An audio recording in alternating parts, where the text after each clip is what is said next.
radio play for this week is entitled Lady Dude. It is a dramatization based on a story which will be found in the fascinating pages of next Sunday's issue of the American Weekly, the educational and entertaining magazine distributed with every Hearst Sunday newspaper from coast to coast. The Cheyenne Special is about to pull out for the West. In drawing room A of car 156, Alida Van Cleve and her aunt, Banshee, are being installed with due ceremony by the town's most eligible bachelor, Reginald Courtley. Where do you want these flowers put, Alida? Oh, just any place, Reggie. Here, let me take them, Reggie. Thanks, Aunt Banshee. And where shall I put this basket of fruit, Alida? Oh, on the sofa. In the electric fan. I don't care. Heavens, Auntie, did you ever see so much food? My dear, it looks as though you and I will have to eat our way to bed. That's what comes of being the most popular debutante in town. Teas, bridges, parties. Parties, bridges, teas. Society's vicious circle. Am I glad to get away from it all? Come now, Alida, you know you love it. Oh, do I? Of course you do, darling. Oh, we all have moments when we're fed up with our lot, Reggie.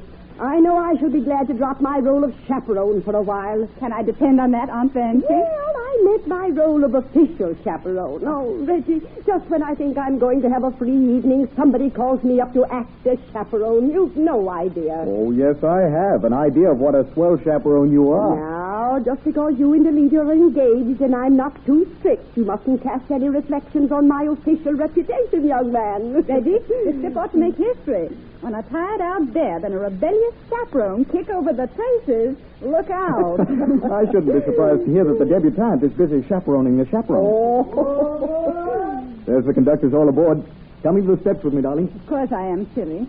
Well, have yourself a time, Aunt Banshee. Reggie, if I don't now, I never will. Gosh, I hate to say goodbye to you, darling. The old town's going to be pretty lonesome while you're away. I hope it is. When you write to me, darling, be sure you don't mention a single society item. I want to completely forget everything about the whole darn town. Including me? Oh, what do you think? Goodbye, darling. Goodbye, Reggie. Goodbye, Reggie. Goodbye.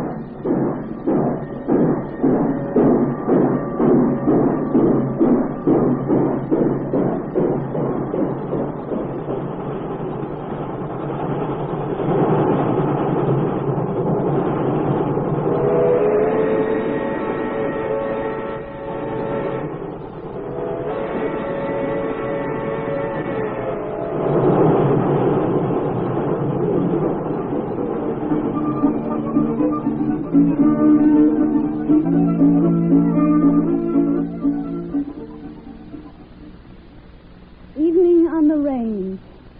Oh, Pete, I can't tell you how this country of yours thrills me. I'm simply wild about the West. Well, ma'am, I might say as how we boys are powerful glad you showed up on the skyline. We see plenty female Easterners out here on this ranch in the season, but the boys all vote you our favorite lady dude. Oh, how terribly nice of them. And as for me, Yes?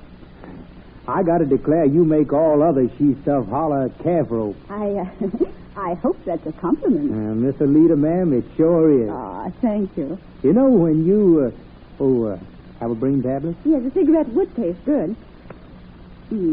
Thanks. You know, when you and the eyeballer first come out... Who?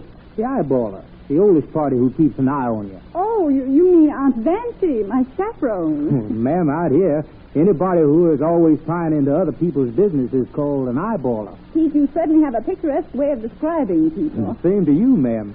Why, if I was to start talking about a chaperone around here, the boys would think I was plumb locoed. Uh-oh. Speak of wild ponies, and you're sure to hear hooves. Here comes the eyeballer.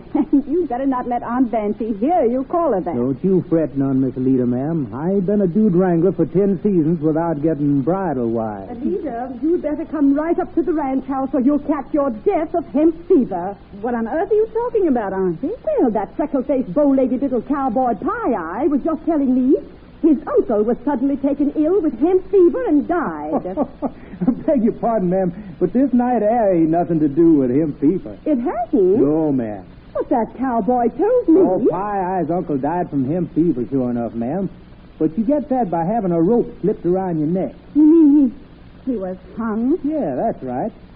Pie-Eye's uncle was a victim of a necktie party for stealing a horse. Do you mean to say he was pulling my leg? I don't know about that, ma'am. But Pie-Eye was just having a little fun with you pulling a Ranakaboo. Well, I'll just go back and Ranakaboo him. Look at her hot-footed, will you? Pie-Eye? I'm afraid Pie-Eye is in for it. Yes, she sure will read the scriptures to him when she gets up to him. Yes. Oh, I love these evenings with the boys gathered around the fire. Yeah, and the sky all studded with stars like a Mexican silver saddle. And the air so bracing. Oh. And the moon so bright. And... Yes, Pete? Oh, shucks. Miss Lita, I nearly slipped my hobbles and went haywire for a minute. Sorry, ma'am. Why, Pete? What is there to be sorry about, except that you didn't finish? No good cattleman tries to corral any she stuff that's already earmarked, ma'am. I was mighty nigh forgetting there's a man back east. Pete, look. What? Where's that sparkler you've been wearing on your finger? I sent it back east. You mean you're no longer a promised bride? You're a slick ear now? Yes, I'm a slick ear now, Pete. That sure makes me feel skookum, Miss Alita, ma'am. Yippee! Yippee!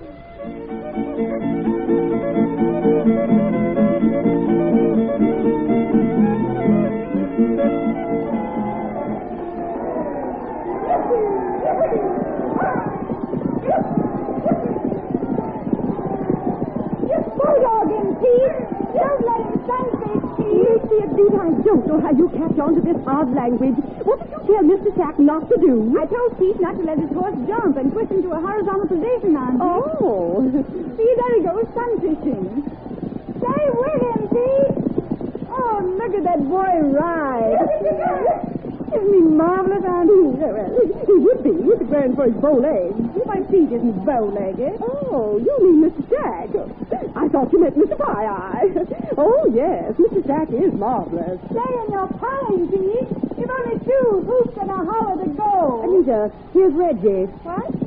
What's he out here for? I sent him back his ring, and I told him everything was off as far as I'm concerned. Well, he's coming this way, and judging from his expression, it isn't off as far as he's concerned. Lita. Hello, Aunt Fancy. Oh, hello, Reggie. Oh, there's that nice Mr. Pie-Eye. I just can't keep away from that man. Oh, he's flat on his face. Oh, that naughty horse. Oh, excuse me, Reggie. Oh, Pie-Eye. Alita, what's the reason for returning my ring and breaking our engagement? There's the reason. On top of that fucking bronco. A cowboy? He may be only a cowboy, Reggie, but Pete Stack is a superb horseman, all-around outdoor man. You forget this is the West, where men are men. Listen, Alita, we can't talk here at this outdoor circus. Come on up to the ranch house and let's discuss this. There's nothing to discuss, Reggie. Pete's my ideal man, and we're going to be married as soon as this evening is over. Oh, don't be silly, Alita. Come on back east where you belong. I belong with Pete. I won't go east until he goes with me. And so far, Pete says he has no reason to leave Cheyenne. Alita, let me get this straight. You'll come back only if your cowboy Romeo comes east. Is that right? Yes, Reggie, but I'll thank you not to call Pete my cowboy Romeo. All right, that's all I wanted to know. Goodbye, Alita. I'll be seeing you. Back east. Maybe, Reggie. Look out, Pete. Don't let him sunfish on you.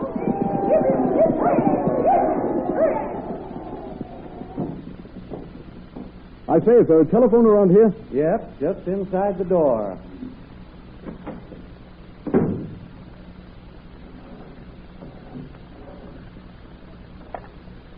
Operator, I want to send a telegram. Manager of the Rodeo, Madison Square Garden, New York City. Message follows. Please offer starring role to Pete Stack, Cheyenne, Wyoming, and charge expenses and salary to me. Await your reply before returning.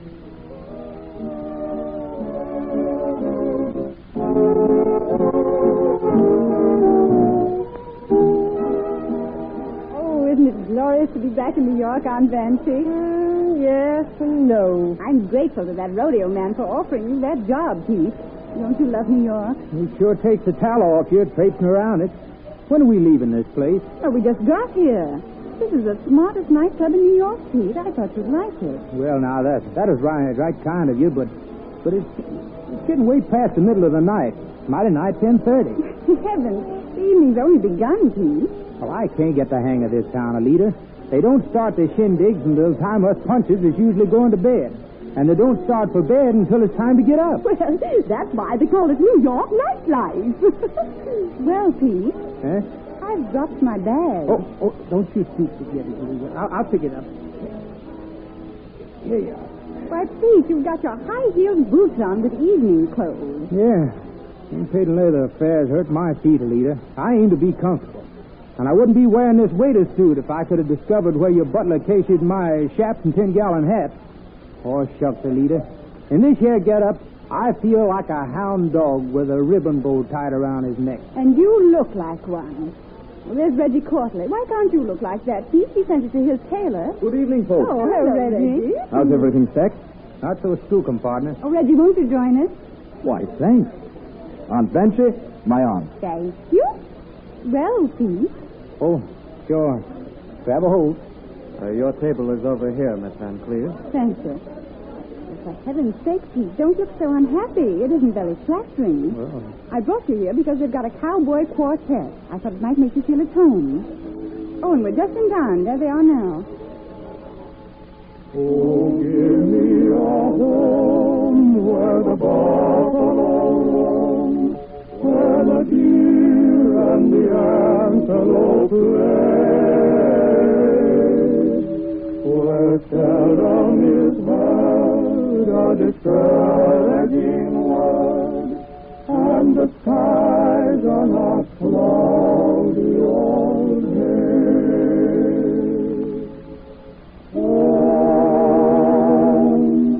Home on the range, where the deer and the antelope play,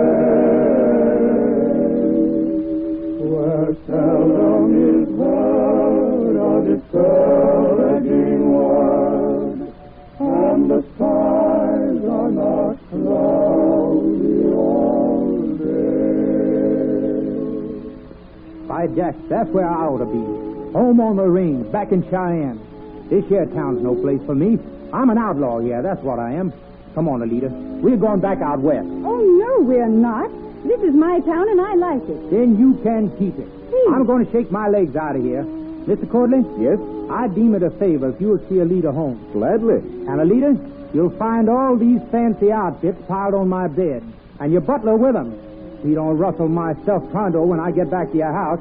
Why, compared to this overgrown town, Cheyenne is Paradise Valley. Please, wait for me. I'm going back with you. Why, Aunt Bessie. There's no use denying it, Alita. I'm lonesome here. For Cheyenne? No, for that freckle-faced, bow-legged, but darn cute pie-eye. Oh, Pete, wait for me. Well, Alita, I guess that leaves us alone. Yes, Reggie. Together? Together. And don't ever let me out of your sight again. What? Lady Bude repudiates the great open spaces where men are men? Yes, the men may be men, but women like me say, what of it? You have just listened to the radio dramatization of an amusing story taken from the pages of next Sunday's issue of the American Weekly, the magazine distributed with all Hearst Sunday newspapers from coast to coast. This is Wentworth announcing and turning the microphone over to your own announcer.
A radio play for this week is entitled You're Somebody Else.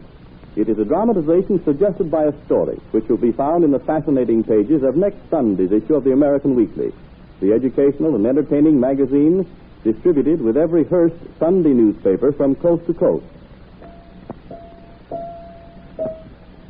In the front parlor of a brownstone rooming house located in the roaring 40s of New York City, an earnest young man is seated before a piano, playing with one finger.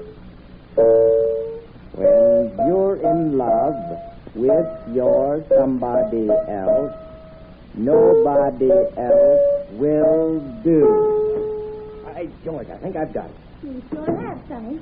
Is it catching? The landlady didn't tell me you went to the room. A slight oversight on her part. I beg your pardon.